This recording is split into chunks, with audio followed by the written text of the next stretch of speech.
Sejumlah daerah di Sumsel kini bersiap menghadapi dampak dari fenomena La Nina yang diprediksi memuncak pada Desember 2021 hingga Januari 2022. Dan tidak terkecuali Kota Palembang yang memiliki sejumlah kawasan rentan terjadi genangan. Kepala Dinas PUPR Kota Palembang Ahmad Bastari Yusak menjelaskan, untuk memastikan sejumlah titik di Palembang bebas genangan, pihaknya melakukan pelebaran culvert box di sejumlah drainase Kota Palembang seperti Jalan Soekarno-Hatta, KM12, Simpang Kades, dan kawasan KM9 Palembang yang kerap tergenang ketika curah hujan tinggi. Sementara untuk daerah lainnya yang belum dilakukan pelebaran culvert box seperti di Simpang Polda dan Jalan Sudirman, pihak PUPR Palembang akan menyiagakan petugas dan pompa ketika curah hujan tinggi. Palembang ini kan ada ruas jalan kewenangan nasional, provinsi dan kota.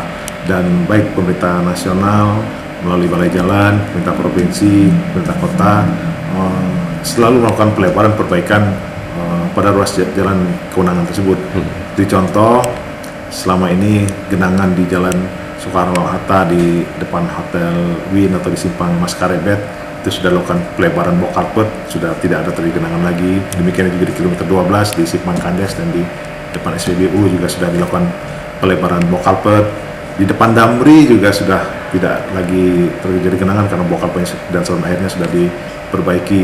Ada beberapa yang masih, itu kami tanggulangi dengan menempatkan pompa, menempatkan petugas seperti di Simpang Polda yang box culvertnya masih kurang kapasitasnya, di Sudirman di depan IKN juga box culvertnya masih kurang kapasitasnya.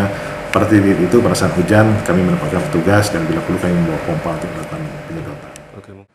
Bastari menambahkan tak hanya pelebaran dan pengawasan, daerah seperti Jalan Kapten Arifai, tepatnya di depan kantor Gubernur Sumsel, dinilai memerlukan tambahan 2 culvert box penyeberangan untuk pembuangan air ke saluran Sungai Sekanak agar air tidak menumpuk di pompa Sungai Baung. Sandi Pratama, Mal TV.